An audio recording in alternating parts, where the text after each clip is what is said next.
Hola familia, muy buenos días a todos, que el Señor los bendiga y los guarde. Vamos a compartir la capsulita del día de hoy, como siempre poniendo los manos del Señor de primero, ¿verdad? Para que nos guíe y abra nuestro corazón. Padre bendito, te damos las gracias en esta mañana, Señor. Gracias por tu luz, gracias por tu perdón, por tu poder en nuestra vida, Señor, por tu amor, por la manera en la que trabajas.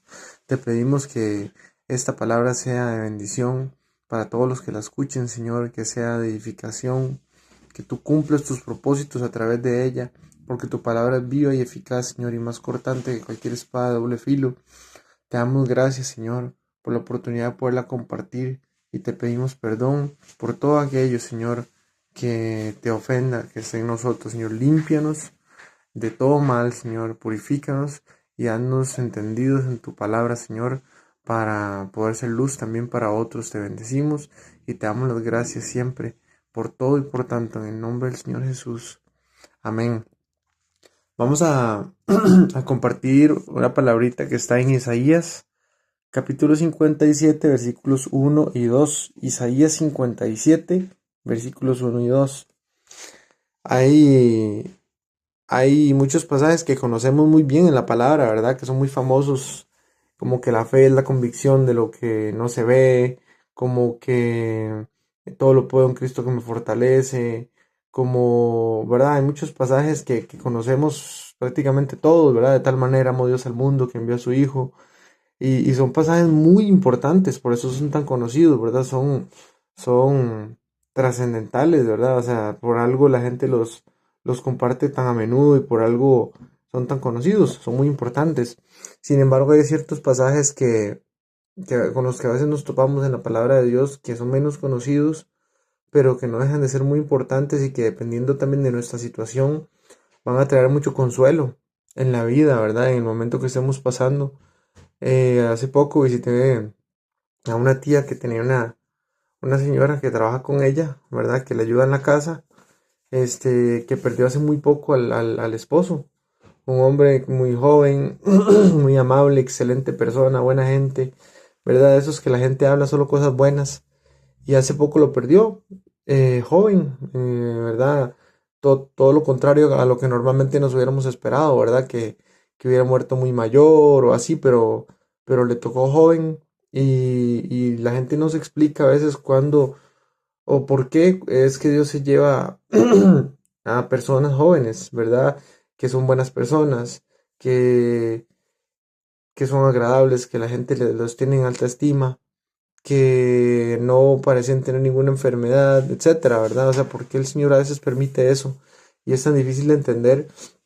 Sin embargo, recordemos que la muerte está garantizada para todos y que el momento no está determinado, ¿verdad? Simplemente llega cuando el Señor así lo establece. Y en esta palabra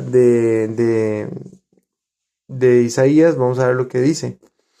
Dice así: perece el justo y no hay quien piense en ello, y los piadosos mueren, y no hay quien entienda que delante de la aflicción es quitado el justo. Entrará en la paz, descansarán en sus lechos todos los que andan delante de Dios. Amén.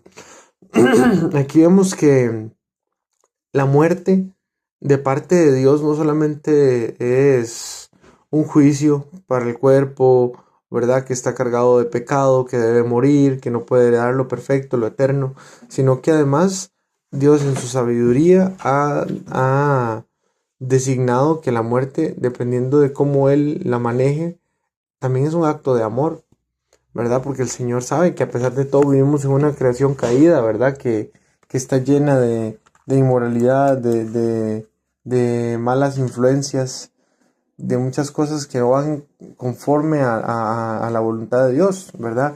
Entonces hay personas que el Señor por misericordia se las lleva del mundo, ¿verdad? Muchas veces sucede con gente joven, muchas veces sucede con gente que es súper amable, que es súper linda, pero vemos lo que dice aquí. No hay quien entienda que el Señor quita al justo de la aflicción. Está quitándolo de la aflicción para que no tenga que padecer lo que el Señor sabe que hubiera padecido si no se lo hubiera llevado. Recordemos que el Señor es omnisciente, lo sabe todo. Entonces muchas veces juzgamos las cosas como si Dios no supiera lo que está haciendo. Y más bien es muchas veces un acto de misericordia llevarse a las personas. Imaginemos un niño que crezca en Haití o en algún lugar donde haya mucha brujería o donde haya mucha corrupción. ¿Cuántas veces el hecho de Dios permitir que ese niño muera, que la carne de ese niño muera, no es más bien un acto de misericordia, sabiendo que la palabra dice que el reino de Dios es de los niños, ¿verdad? O que los justos, los pacificadores verán a Dios y serán llamados hijos de Dios. ¿Cuántos pacificadores no han muerto jóvenes y serán llamados hijos de Dios? Entonces, si al final de cuentas a todos nos espera la muerte, no hay que verla como algo trágico o romantizar el hecho de estar siempre vivo en la carne, si más bien el propósito de esta vida es acercarnos a Dios y conocerlo mejor. Entonces vemos que aquí hay consuelo, ¿verdad? Aquí hay consuelo para todos aquellos que por alguna u otra razón han perdido a alguien joven, han perdido a alguien que no se esperaban que muriera, no parecía tener ninguna enfermedad, no era una persona de mal. Y no se explican por qué muchas veces el Señor se lleva a esas personas justas. Y es precisamente por lo que dice aquí en la palabra. Muchos no entienden que el Señor le está quitando a esa persona de la aflicción y que descansa en paz, ¿verdad? Y que el Señor, Él sabe todo lo que nosotros no sabemos, ¿verdad? Y muchas veces nos libra más bien hasta de nuestra propia perdición. Y eso lo vamos a ver lo vamos a ver en el próximo pasaje, que sería Primera de Juan, capítulo 5, versículos 16 y 17. Primera de Juan 5, 16 y 17 dice así: Si alguno viere a su hermano cometer pecado que no sea de muerte, pedirá y Dios le dará vida. Esto es para los que cometen pecado que no sea de muerte. Hay pecado de muerte por el cual por el cual yo no digo que se pida. Toda injusticia es pecado, pero hay pecado no de muerte. Cuando el Señor ve que una persona no se va a arrepentir de su pecado, también muchas veces el Señor se lo lleva, y por eso dice la palabra en otro pasaje, que le sea entregada la carne a Satanás para destrucción a fin de que el espíritu sea salvo. Muchas veces el Señor también con respecto a eso provoca la muerte. No, digamos, en el primer ejemplo, más que todo, por un tema de misericordia para con el justo. Y en este en este otro pasaje hace referencia a más bien una persona que Dios ve que no se va a apartar de su mal camino y no se va a arrepentir, y por misericordia se lo lleva antes de que termine de corromperse y más bien ser de tropiezo para otros, ¿verdad? Sabiendo el Señor lo que hay en los corazones, solo Él sabe qué, cómo, cuándo y dónde conviene hacerlo y cómo lo conviene hacerlo, ¿verdad? Entonces, vemos que el Señor lo hace por misericordia y también, bueno, siempre por misericordia, pero a veces, para quitar al justo de la aflicción, y a veces para, que la persona que no se iba a arrepentir también tenga la oportunidad de no terminar de corromperse, ¿verdad? Y vamos a ver también, cerrar con Filipenses capítulo 1, versículos del 21 al 26.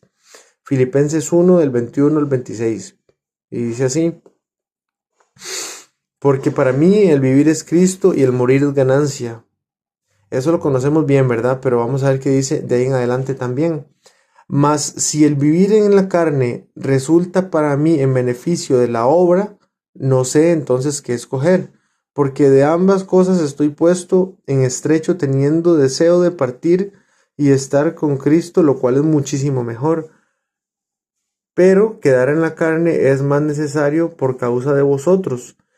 Y confiado en esto, sé que quedaré, que aún permaneceré con todos vosotros para vuestro provecho y gozo de la fe, para que abunde vuestra gloria de mí en Cristo Jesús, por mi presencia otra vez entre vosotros. Amén. Vemos que siempre conocemos bien ese pasaje de que para mí el vivir es Cristo y el morir es ganancia. Pero vemos qué interesante lo que dice después también, ¿verdad? Que gran beneficio es que si nosotros todavía tenemos que estar un tiempo más en esta tierra, que de todas formas de aquí no somos del Señor, vamos para donde el Señor, pero el tiempo que estemos aquí en la tierra tenemos que aprovecharlo para hacer luz y para el deleite de otros en la fe, dice aquí, ¿verdad? Este, dice para vuestro provecho y gozo de la fe. Qué bendición cuando podemos ser luz para otros y que nuestra vida tenga ese propósito. Sabemos que nacimos para morir y que el propósito de esta vida, e incluso de la muerte, es estar otra vez con Dios. Pero, pero mientras tanto, mientras estemos aquí en el mundo, mientras estemos aquí en el cuerpo, sepamos valorar la oportunidad que tenemos de acercar a otros al Señor, porque por más que nosotros anhelemos estar ya con Él, si no nos ha llevado, es porque todavía tenemos propósito, todavía tenemos cosas que cumplir y no ha sido considerado de parte de Dios en su soberanía y perfecta voluntad que estemos con Él todavía. Entonces, para los que perdieron a alguien, ánimo, consuelo, porque el Señor sabe cómo, cuándo y dónde se lleva a las personas. Y para los que seguimos aquí, animémonos y esforcémonos porque el vivir es Cristo y el morir es ganancia. Y si todavía estamos aquí, todavía cumplimos propósitos.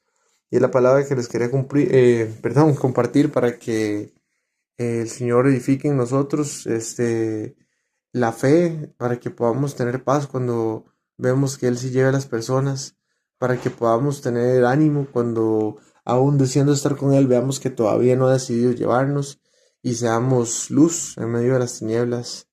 Y bueno, que el Señor los bendiga, edifiquen su corazón con esta palabra y que el Señor los guarde. Un abrazo muy fuerte.